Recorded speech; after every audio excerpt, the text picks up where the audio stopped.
தமிழரவியின் பிரதான செய்திகள். இன்று 18ஆம் திகதி மார்ச் மாதம் 2026 ஆண்டு புதன்கிழமை. இன்றைய பிரதான செய்திகளுக்குள் உங்களை அழைத்துச் செல்லும் நான் மலரவன். இன்றும் பிரதான செய்திகள் வாயிலாக தாயகம் மற்றும் சர்வதேச செய்திகளோடு இணையலாம். முதலில் தாயக செய்திகள். நாட்டில் நிலவும் மின்சார தேவையை சீராக முகாமைத்துவம் செய்யும் நோக்கில் மின்சார வாகன உரிமையாளர்களுக்கு ஜனாதிபதி விசேட கோரிக்கை ஒன்றினை விடுத்துள்ளார். தற்போதுள்ள மின்சார பயன்பாட்டு நிலவரத்தை கருத்தில் கொண்டு மின்சார வாகனங்களை மதிய நேரங்களில் மின்னேற்றம் செய்யுமாறும் அவர் கேட்டுக் கொண்டுள்ளார். இது தொடர்பில் தெரிவிக்கையில், தினமும் இரவு 6 மணி முதல் 10 மணி வரை மின்சாரத்திற்கான கேள்வி மிகவும் அதிகமாக காணப்படுகிறது. மாலை வேளைகளில் மின்சார வாகனங்களை மின்னேற்றம் செய்வதன் காரணமாக தேசிய மின் கட்டமைப்பிற்கு சுமார் 300 மெகாவாட் மேலதிக சுமை ஏற்படுவதாக அதிகாரிகள் சுட்டிக்காட்டியுள்ளனர். பகல் நேரங்களில் சூரிய சக்தி உள்ளிட்ட புனர் நிர்மாணிக்கத்தக்க எரிசக்தி மூலம் அதிகளவு மின்சார உற்பத்தி பெறப்படுவதால் அந்த நேரத்தை பயன்படுத்தி வாகனங்களை மின்னேற்றம் செய்வது மிகவும் பொருத்தமானது என ஜனாதிபதி குறிப்பிட்டுள்ளார். தற்போதுள்ள திட்டங்களின்படி மின்பட்டுகளை நடைமுறைப்படுத்தும் எண்ணம் இல்லை என்றும், எனினும் மத்திய கிழக்கில் நிலவும் போர் சூழல் போன்று நிச்சயமற்ற காரணிகளால் எதிர்கால தீர்மானங்கள் அமையலாம் எனவும் அவர் மேலும் தெரிவித்துள்ளார். சிறந்த எரிசக்தி முகாமைத்துவத்திற்காக விரைவில் ஸ்மார்ட் மீட்டர் அறிமுகப்படுத்தப்பட உள்ளதோடு அதன் மூலம் பகல் மற்றும் இரவு நேரங்களுக்கு தனித்தனியான கட்டண முறைகளை அறிமுகப்படுத்தவும் அரசாங்கம் திட்டமிட்டுள்ளதாக அவர் தெரிவித்துள்ளார்.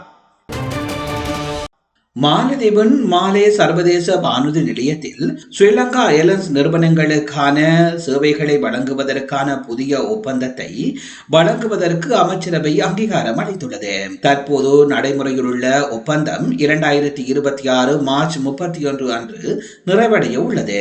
இதனைத் தொடர்ந்து மாலே விமான நிலையத்தில் இயங்கும் ஒரே சேவை வழங்குனரிடமிருந்து பெறப்பட்ட முன்மொழிவை அடிப்படையாக கொண்டு இந்த தீர்மானம் எடுக்கப்பட்டுள்ளது.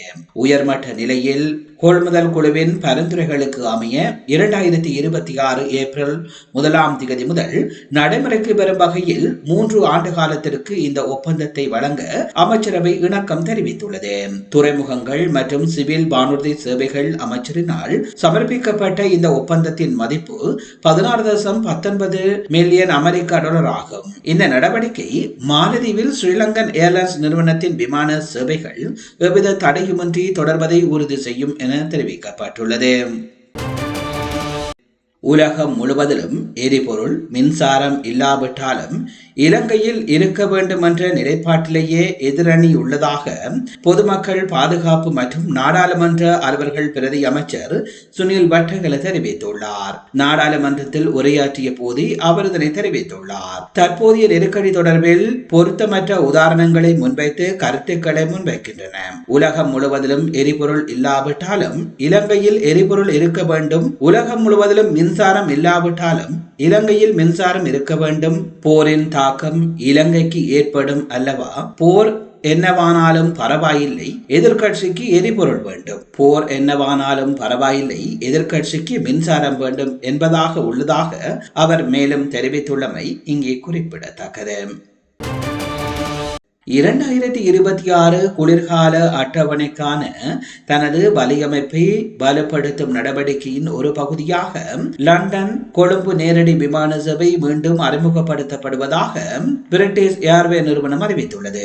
அதன்படி 2015ஆம் ஆண்டிற்கு பிறகு இலங்கைக்கு மீண்டும் சேவையை ஆரம்பிக்கும் இந்த நிறுவனம் 2026 அக்டோபர் 23ஆம் தேதி முதல் வாரத்திற்கு 3 முறை இந்த விமான சேவையை இயக்க திட்டமிடப்பட்டுள்ளது. இந்த பருவகால சேவை மூலம் பயணிகள் லண்டனிலிருந்து இலங்கைக்கு நேரடி சேவையை பெற உள்ளனர். இயற்கையான அழகிய கடற்கரைகள், வன விலங்குகள் சரணாலயம், பண்பாட்டு சிறப்புகள் மற்றும் பல்வகை உணவு கலாச்சாரம் ஆகியவற்றால் புகழ்பெற்ற இலங்கைக்கு இது முக்கியமான முன்னேற்றமாக கருதப்படுகிறது. வெப்பசலன செயல்பாடு மற்றும் கிழக்கு திசை காற்று முறிவின் காரணமாக இன்று முதல் எதிர்வரும் 20ஆம் தேதி வரை வடக்கு மற்றும் கிழக்கு மாகாணங்கள் உட்பட நாட்டின் பல பகுதிகளுக்கு அவ்வப்போது மிதமானது முதல் கனமான மழை கிடைக்கும் வாய்ப்பு உள்ளது என யாழ் பல்கலைக்கழகத்தின் புவியியல் துறை பேராசிரியர் நாகமுத்து பிரதீப்ராஜா எச்சரிக்கை விடுத்துள்ளார். அவர் வெளியிட்டுள்ள பதிவில் மேலும் தெரிவிக்கப்பட்டுள்ளதாவது, குறிப்பாக கிழக்கு மத்திய மற்றும் ஊவா மாகாணங்களில் சில பகுதிகளுக்கு கனமழை கிடைக்க வாய்ப்பு உள்ளது. இது வெப்பசலன செயல்பாட்டினால் கிடைக்கும் மழை என்பதால் இடியுடன் கூடிய மழையாகவே இது கிடைக்க வாய்ப்பு உள்ளது. ஆகவே இடி மின்னல் நிகழ்வுகள் தொடர்பில் மக்கள் அவதானமாக இருப்பது அவசியம் என அறிவுறுத்தப்பட்டுள்ளனர். இன்னமும் ஒரு வாரம் அல்லது 2 வாரங்களில் மின்சார தடையை அமல்படுத்த வேண்டிய நிலை ஏற்படும் என நாடாளுமன்ற உறுப்பினர் டி.வி. சாணக்க எச்சரித்துள்ளார். நாடாளுமன்ற அமர்வில் உரையாற்றும் போதே அவர் இவ்வாறு தெரிவித்துள்ளார். ஏப்ரல் 12ஆம் தேதி ஆகும் போது டீசல் தீர்ந்துவிடும். தற்போது வந்துள்ள கப்பல்களில் பெரும்பாலும் பெட்ரோல் உள்ளது. பெட்ரோல் நுகர்வுக்காக பயன்படுத்தப்படுகிறது. ஆனால் டீசல் மின்சார உற்பத்திக்காக பயன்படுத்தப்படுகிறது. மின்சார சபையின் அறிக்கைகளை நான் சபையில் சமர்ப்பிக்கின்றேன். தரமற்ற நிலக்கரி காரணமாக 150 மெகாவாட் மின்சாரம் குறைந்துள்ளது. மின்சார உற்பத்தியில் முதலில் செலவு குறைந்த நீர் மின்சாரம், சூரிய சக்தி, காற்று மற்றும் உயரியல் எரிபொருள் ஆகியவற்றை பயன்படுத்த வேண்டும். அதன் பின்னரே நிலக்கரி, அதுவும் போதாவிடின் ஏனைய எரிபொருட்களுக்கு செல்ல வேண்டும். கடைசியாகவே டீசலுக்கு செல்ல வேண்டும். நுரைச்சீரையில் இருந்து கிடைக்க வேண்டிய 810 மெகாவாட் மின்சாரம் முழுமையாக கிடைத்திருந்தால் இன்று மின்சார உற்பத்திக்கு 1 லிட்டர் எண்ணெய் கூட தேவைப்பட்டிருக்காது. ஆனால் தற்போதுள்ள நிலையில் குறைவடைந்துள்ள 150 மெகாவாட் மின்சாரத்தை ஈடுகட்ட வாரத்திற்கு 35 லட்சம் லிட்டர் டீசலும் மாதத்திற்கு 410 லட்சம் லிட்டர் டீசலும் செலவாகிறது. மின்சார சபையின் அறிக்கைகளின்படி இன்னமும் ஒரு வார காலங்களில் நாடு மீண்டும் மின்சார தடையை நோக்கி செல்லும் நிலை ஏற்பட்டுள்ளது என அவர் தெரிவித்துள்ளமை இங்கே குறிப்பிடத்தக்கது. நேர்கள் நீங்கள் பார்த்து கொண்டிருப்பது தமிழருவியின் பிரதான செய்திகள் வாயிலாக தாயக செய்திகள். இனி தொடர்ந்து இடம்பெறுபவை சர்வதேச செய்திகள்.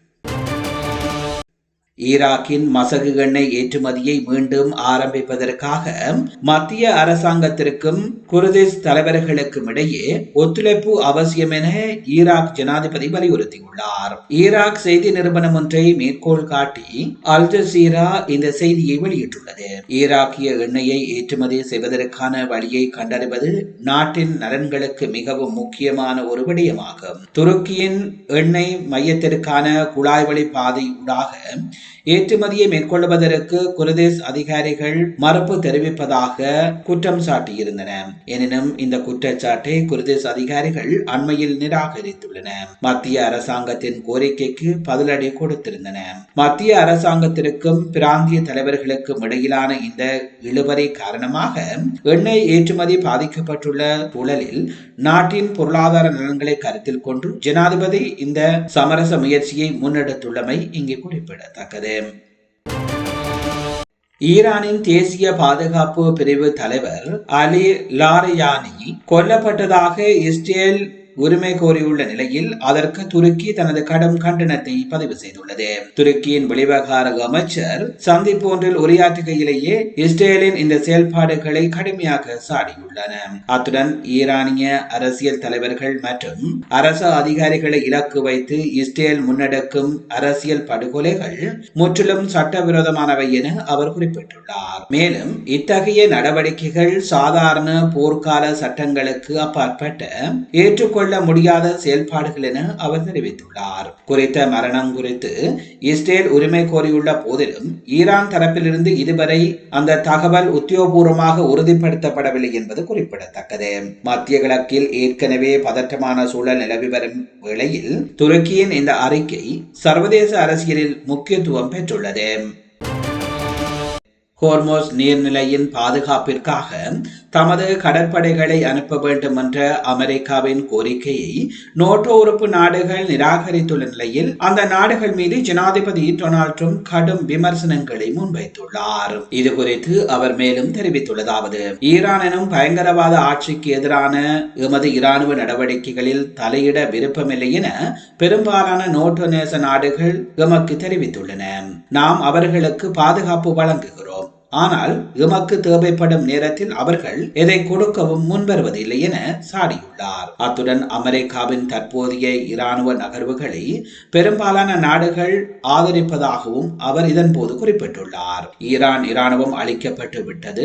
ஈரானின் இராணுவ கட்டமைப்பு மற்றும் அதன் தலைமைத்துவத்தை தாம் ஏற்கனவே அளித்து விட்டதாக ட்ரம்ப் மீண்டும் ஒருமுறை உரிமை கோரியுள்ளார். அமெரிக்கா பெற்ற இந்த இராணுவ வெற்றிகளின் காரணமாக இனிமேல் நேட்டோ நாடுகளின் உதவி தங்களுக்கு தேவையில்லை என்றும் உண்மையில் தமக்கு ஒருபோதும் அவர்களின் உதவி தேவைப்படுவதில்லை என்றும் அவர் அந்த பதிவில் காரசாரமாக குறிப்பிட்டுள்ளார். அமெரிக்காவிற்கும் ஈரானுக்கும் இடையிலான போர் பதற்றம் உச்சத்தை எட்டியுள்ள சூழலில் தனது நீண்டகால நட்பு நாடுகளுக்கு எதிராக ட்ரம்ப் விடுத்துள்ள இந்த அறிக்கை சர்வதேச அரசியலில் பெரும் பரபரப்பை ஏற்படுத்தியுள்ளமையும் இங்கே குறிப்பிடத்தக்கது.